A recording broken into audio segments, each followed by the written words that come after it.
প্রিয় দর্শক, আপনারা দেখছেন স্মার্ট ডিজিটাল 3.0 চ্যানেল। বন্ধুরা, আজকে ইনফরমেশন দেব আপনাদেরকে। বর্তমান যে স্মার্ট মিটার লাগা দিছে, স্মার্ট মিটারের বিলের কাগজ কিন্তু বর্তমান হার্ড কপিটা দেয় না। যে আমরা বিল যে ইউজ করি, তো বিলের কাগজ কিন্তু এখন তৈরি পাওয়ার হাউস থেকে দেয় না, এটা কিন্তু অটোমেটিক বিল আসতেছে। তো এই জন্য পাবলিকের বিভিন্ন ধরনের অসুবিধা হয়ে গেছে। তো আমাদের দেশে তো শিক্ষিত থেকে অশিক্ষিতর হার বেশিরভাগ মানুষে কিন্তু মেসেজ কাক বলে বোঝে না। তারপরে লাইনের বিলটা কিভাবে আসে, কিভাবে চেক করাবো, তো অনেক মানুষে কিন্তু জানে না। তো বন্ধুরা, এখন অনেক মানুষের সমস্যা হয়ে গেছে। অনেক মানুষের বাড়িতে লাইন ডিসকানেকশন করে দিচ্ছে। তো ডিসকানেকশন করে দেওয়ার ফলে এই গরমের সময় মানুষের খুব একটা অসুবিধা হয়ে গেছে। তো বন্ধুরা, এখন আপনারা লাইনের বিলের কাগজটা কিভাবে চেক করবেন যে আপনার বাড়িতে কত টাকা বিল আইছে, তো কিভাবে চেক করবেন? ধরেন আপনাদের যে আগে পুরানা বিলের কাগজ যে ছিল, তো সেখানে কিন্তু আপনাদের কনজিউমার নাম্বার লেখা আছে।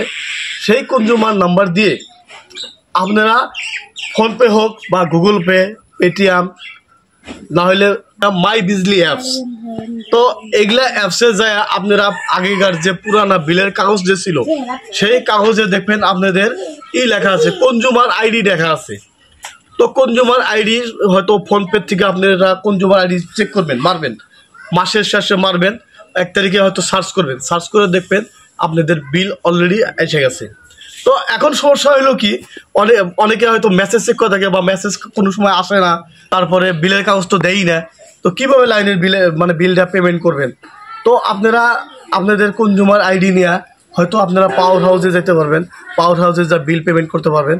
অথবা আপনারা আপনাদের যে ফোনপে, গুগল পে, মাই বিজলি অ্যাপস আছে, সেই অ্যাপসের মাধ্যমে আপনারা বিল পেমেন্ট করতে পারবেন।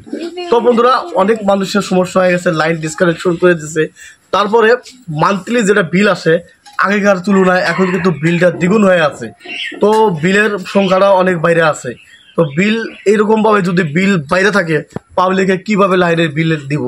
কারণ আমাদের দেশ তো আমেরিকা বা ইংল্যান্ড এরকম বড় বড় মহারাষ্ট্র না।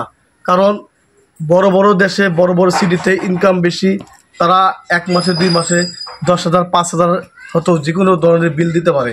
তো আমাদের দেশে মিডল ক্লাস মানুষের সংখ্যা বেশি, তারা কিন্তু এত টাকা বিল দিতে পারে না। আর আমাদের যেটা এরিয়া, এই এরিয়াতে বিপিএল বিপিএল শ্রেণীর মানুষ বেশি। তো বিপিএল শ্রেণীর মানুষের বাড়িতে যদি পার মান্থ 2,000 3,000 4,000 টাকা যদি বিল আসে, তারা কিভাবে পেমেন্ট করব? তো সরকারের কাছে আমাদের অনুরোধ রইল যে আপনারা স্মার্ট মিটার ঠিকই লাগাই দিয়েছেন, কিন্তু স্মার্ট মিটারে বিল কী জন্য এত বেশি আসে? তো এটার একটা সমাধান আমরা চাই। তো বন্ধুরা, এখন আমি আপনাদেরকে দেখাবো স্মার্ট মিটারের রিডিং কীভাবে মারে। তো রিডিংটা আপনাদেরকে এখন দেখাবো। বন্ধুরা মিটারের দিকে ভালো করে লক্ষ্য রাখুন। দেখেন এখানে কত স্পিডে দ্রুত ইউনিট মাইরে আছে। তো এখন একটা ফ্যান, একটা লাইট জ্বলে আছে, তার জন্য দেখেন কত স্পিডে মেরে আছে। তো এইভাবে স্পিড হলে তো অনেক বিল উঠে যাবো। তো বন্ধুরা, এখন আমি দেখাবো আপনাদেরকে কতগুলা বাড়িতে লাইন ডিসকানেক্ট করে দিচ্ছে। বন্ধুরা, মানুষের খুব সমস্যা হয়ে গেছে গা। তো এনারা তো ভাবছে যে লাইনের বিল আসে না, হয়তো আমরা ফ্রি চালাইতেছি, কিন্তু এখন তো সমস্যা হয়ে গেছে, লাইনের বিল অনেক এসে গেছে। 1 মাসে 1200 1300 1500 2000 এসে গেছে। তো বন্ধুরা, মানুষের অনেক সমস্যা হয়ে গেছে। বন্ধুরা, স্মার্ট প্রিপেড মিটার সম্পর্কে আপনাদের আরো কি ধারণা আছে, বা কোনো ধরনের যদি অভিযোগ থাকে বা কোনো ধরনের সমস্যা হয়ে থাকে আপনাদেরকে, তো প্লিজ কমেন্টসে আপনারা জানাবেন। বন্ধুরা, যদি ভিডিও ভালো লাগে, লাইক কমেন্ট শেয়ার করবেন।